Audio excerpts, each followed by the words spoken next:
saat melakukan riset seperti apa? Nah ini ada dua kurang lebihnya. Nggak ada fabrikasi. Fabrikasi itu misalkan terutama misal ini simulasi ya. Simulasi itu kan gambar ya. Misalkan, aduh ini saya susah nih simulasinya. Ya udah saya minta anak ini anak desain di kafe buat bikin gambar aliran kayak gini. Nah itu kan bisa ya tanpa simulasi. Terus wah ini jangan dijadikan inspirasi ya buat yang simulasi. Kemarin yang simulasi siapa di Chelfit nih, yang dijadikan inspirasi ya. Iya betul Pak. Nah itu namanya fabrikasi, membuat sesuatu hasil yang sebenarnya nggak dilakukan. Nah itu nggak boleh, nggak sesuai dengan etika. Yang kedua falsifikasi. Nah ini misalkan kita melakukan eksperimen, kita edit nih hasilnya supaya sesuai dengan teori misalkan. Ini terutama saya juga pernah melakukan hal yang sama pas waktu praktikum. Karena ini ya kakak kelasnya ya, asistennya itu kurang mungkin ya kurang kompeten juga bisa dibilang. Jadinya harus sesuai, harus seperti ini. Nah akhirnya ya menuntun si praktikannya melakukan falsification, melakukan editing ya terhadap hasil, atau melakukan yang nggak sesuai, yang nggak seharusnya misalnya nilainya 10 ya udah dibuat 11, 12 ya gitu, 13 misalkan dekati. Nah ini nggak boleh. Terus yang kedua do not harm, jadi nggak menyakiti. Riset itu bukan untuk menyakiti orang ya, riset itu justru harus membantu orang. Ini terutama ya, ini penting banget untuk yang terutama untuk riset kesehatan yang vaksin. Jadi salah satu teman saya yang dia itu risetnya tentang vaksin, dia bilang pas waktu di salah satu webinarnya Warstek ya, bahwa riset vaksin lama itu karena mereka nggak do not harm ya, jadi harus safe, harus aman 100%. Bukan 99,9%, tapi harus aman 100%.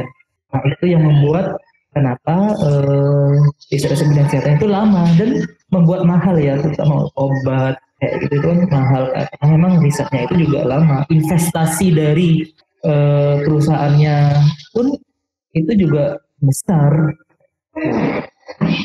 Terus karena dia investasi untuk obat terus dianggap konspirasi. Nggak seperti itu ya. Jadi gambarannya atau pandangannya itu jangan dikotak-kotakkan ya. Misalkan gini nih, kemarin ada juga yang heran ya dengan ini NBA itu mendanai riset di bidang vaksin, kan nggak ada hubungannya ya. Sebenarnya kalau kita pikir-pikir ya ada hubungannya juga. Apa hubungannya ya?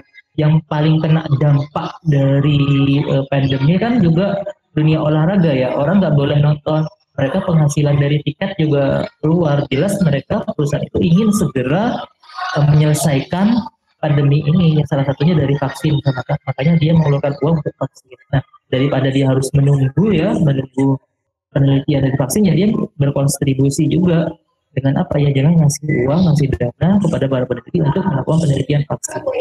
Kenapa uang ini juga penting ya? Karena ketika kita melakukan riset pasti ada faktor yang namanya faktor kepentingan. Kita kerja ke siapa nih? Nah itu juga dilihat sama peneliti lain. Misalnya kita, ini kayaknya udah saya bahas ya. Misalnya kita kerja di sawit, di perusahaan sawit. Penelitian kita didanai oleh sawit.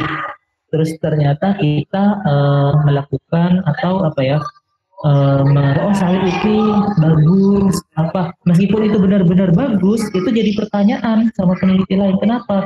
Loh kamu kerja di ini kok, kerja di sawit kok, ya siapa tahu kamu dapat tekanan dari atasan kamu, kan kita nggak tahu. Pun misalkan riset tentang rokok misalkan didanai oleh perusahaan rokok. Nah makanya siapa yang melakukan pendanaan itu juga jadi salah satu bagian dari etika riset.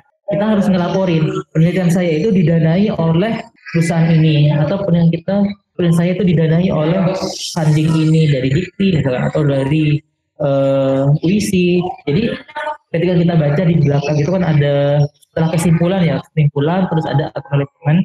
Itu bukan sesuatu hal yang misalnya cuman gini, bukan sesuatu hal yang remeh. Itu juga salah satu indikasi apakah riset ini itu punya konflik of interest atau punya faktor kepentingan ya atau enggak, termasuk afiliasi dari penelitinya itu siapa, apa dia bekerja kepada siapa. Misalkan di luar negeri banyak peneliti yang ini hipotesa saya ya, banyak peneliti yang bisa ganas kepada pemerintah atau kepada kayak yang pemilihan Donald Trump ya, atau bisa mengkritik secara pedas.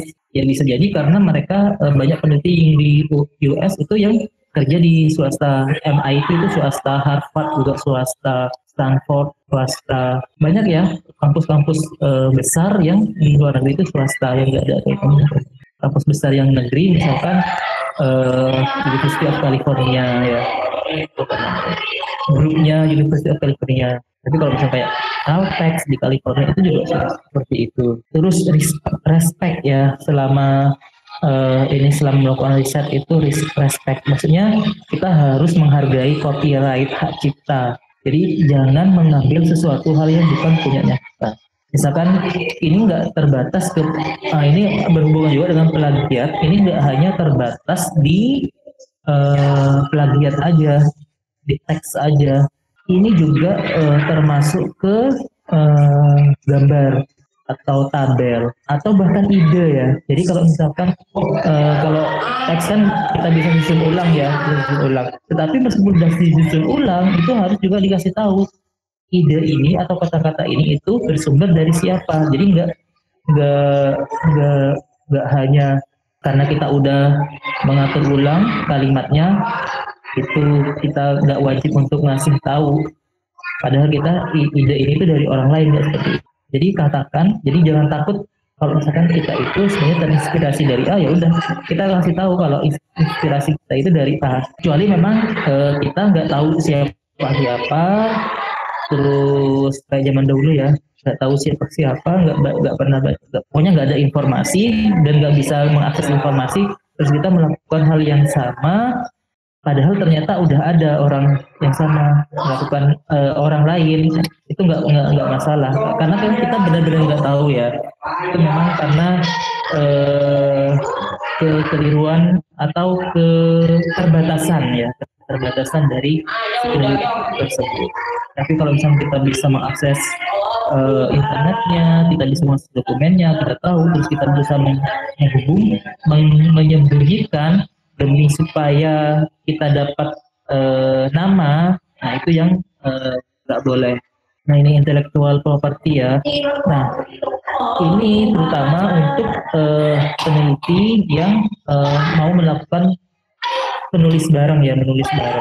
Jadi kan kita kan skripsi terus melakukan jurnal ya, menerbitkan jurnal, peneliti menerbitkan jurnal. Nah kalian yang skripsi ini kan udah baca banyak jurnal ya, terutama yang review nih. Ada yang kemarin ngomong pas waktu proposal baca 12, baca 8, macam-macam ya. Nah di sana kan ada nama tuh, namanya kan ada urutan ya. Nah yang menulis pertama itu berarti dia itu punya porsi lebih terhadap penelitiannya. Jadi sebenarnya dia itu yang melakukan, atau dia itu yang berpikir, yang menulis ya. Yang kedua, ketiga, keempat itu biasanya porsinya tuh kayak misalkan nggak terlalu banyak ya. Bisa jadi dia itu hanya ngerjakan satu bagian dari penelitian tersebut. Bisa jadi dia itu cuman karena konsultasi terus namanya ditulis, atau bisa jadi dia hanya sebagai teknisi. Maksudnya teknisi itu seperti apa? Seperti undergraduate student. Jadi anak-anak yang S1 ketika melakukan penelitian, mereka kan ibaratnya melakukan teknisnya. Misalkan gini, misalkan UISI, TTQ itu ada mahasiswa S3 ya. Nah mahasiswa S3 itu melakukan penelitian. Mahasiswa S1 itu adalah salah satu bagian dari penelitiannya mahasiswa S3. Nah, berarti mahasiswa S3-nya itu punya hak untuk jadi penulis pertama. Penulis keduanya baru mahasiswa S1 yang dia sebagai teknisi dari mahasiswa S3-nya tersebut. Nah, baru penulis terakhir itu si profesornya yang jadi corresponding author atau yang jadi penghubung ya antara semua peneliti dengan hasil penelitian ini. Jadi korespondensi pertanyaan itu biasanya di surat menyurat itu dengan si corresponding author itu, si profesor itu. Jadi yang benar-benar melakukan kerja keras itu yang penulis pertama sama yang corresponding author, penulis terakhir biasanya, atau bisa jadi penulis pertama sekaligus corresponding author. Perlu ditekankan di sini bahwa sebenarnya penelitian itu adalah milik dari profesornya itu. Jadi yang punya project itu adalah si profesornya atau si dosennya itu. Nah, sedangkan si mahasiswa itu adalah ibaratnya dia di training ya. Nah, makanya ada penerima Nobel itu mahasiswa S3, sebenarnya dia yang bisa dibilang yang kerja ya. Tetapi yang mendapatkan Nobel itu adalah pembimbingnya. Kenapa? Ya karena penelitian itu adalah punyanya pembimbing. Si mahasiswanya itu ya dia sebagai internship ya. Kayak gitu. Nah, makanya kalau di luar negeri itu dana-dana penelitian itu diberikan kepada si pembimbing. Nah, pembimbing itu nanti yang ngasih beasiswa kepada mahasiswanya. Jadi bisa dibilang dana riset kena, ngasih beasiswa juga kena. Nah, ini perlu di garis bawahi ya bahwa siapa sih yang sebenarnya punya intellectual property itu? Siapa sih kalau misalkan ada hak cipta yang sebenarnya yang dapat dari hasil penelitian itu? Kayak gitu. Nah, ada saya juga sempat ini ya agak heran dan agak bingung juga ada mahasiswa ya S1 di berita misalkan dia bilang oh ini pembimbing saya ngambil penelitian punya saya. Nah, ini entah si mahasiswanya yang nggak ngerti bagaimana penelitian itu berjalan atau memang si profesornya itu jadi pembimbing tapi pembimbing yang nama aja, maksudnya nama aja itu ya dia cuman yang kerja yang punya ide si mahasiswanya, yang kerja cari data mahasiswanya, yang nulis mahasiswanya, yang macam-macam juga mahasiswanya. Jadi seolah-olah pembimbing itu lebih kepada pembimbing yang lomba ya, namanya ya yang nggak terlalu banyak pekerjaannya, bisa jadi seperti itu sehingga ada yang oh ini pembimbing saya ngambil hasil penelitian saya, bisa jadi seperti itu. Jadi tetapi yang benar itu adalah penelitiannya itu adalah punyanya pembimbing, tetapi peran pembimbing itu sendiri itu harus besar, nggak bisa nggak bisa asal ya, nggak bisa lepas tanggung jawab. Oh ini mahasiswanya ya udah karena skripsi kamu ya udah berarti kamu jalan-jalan sendiri, nggak bisa seperti itu. Bahkan yang membiayai itu juga membimbing biasanya seperti itu. Jadi ini ya memang pekerjaan dari dosen itu kan ada tridharma ya, mengajar, meneliti, mengabdi masyarakat. Makanya jadi peneliti itu nggak hanya sebatas di LIPI aja ya, di LIPI atau lembaga penelitian, tetapi peneliti itu ya di perguruan tinggi. Dan kalau di luar negeri porsi perguruan tinggi itu lebih besar dibandingkan porsi dari lembaga penelitian. Kalau kita lihat ya, nggak tahu ya, kalau misalkan saya salah ya, saya mohon maaf ya. Nah, ada teman saya bahkan bilang seperti ini, porsi dari tanggung jawab seorang pembimbing terhadap bimbingan S3 itu adalah 25%. Jadi yang lebih banyak bergerak berpikir itu adalah mahasiswanya S3-nya. Kemudian tanggung jawab pembimbing terhadap S2 itu 50%. Tetapi tanggung jawab untuk undergraduate, untuk sarjana itu adalah 75%. Nah, makanya ketika untuk mahasiswa S3 biasanya dia bisa jadi penulis pertama untuk risetnya. Terus dia kayak bisa apa ya? Ya ini riset saya, riset ini. Tapi jadi pembimbing itu lebih lebih lebih bisa melepas ya, karena mungkin untuk S3 udah banyak trainingnya ya. Tapi untuk yang S1 karena dia masih awal, si pembimbing itu benar-benar kayak yang punya tanggung jawab 75%. Itu berdasarkan pendapat salah satu teman saya, dosen di UI di bidang humanity ya, ilmu perpustakaan. Itu ya siapa yang punya authorship ya, yang punya penelitiannya tersebut. Nah, ini ketika kita mempublikasi, karena penelitian itu nggak bisa lepas dari publikasi ya, kecuali memang penelitiannya tujuannya untuk komersialisasi. Mungkin penelitian yang ada di IBM itu mungkin mereka nggak mau mempublikasikan, mereka lebih banyak ke paten mungkin ya. Ada konflik of interest. Nah, tadi yang saya bilang, dia bekerja kepada siapa yang ngasih dia uang untuk melakukan penelitian ini. Nah, itu harus dimunculkan ya. Itu. Yang kedua, ada double submission. Maksudnya, ketika kita bikin jurnal, misalkan gini, wah ini supaya cepat saya satu jurnal dia masukin ke satu penelitian, satu paper ya, dia masukin ke jurnal A, B, C, D, E, nanti siapa nih yang cepat. Nah, itu nggak boleh, jadi harus satu-satu. Satu dimasukin, kalau satu ditolak berarti pindah lagi.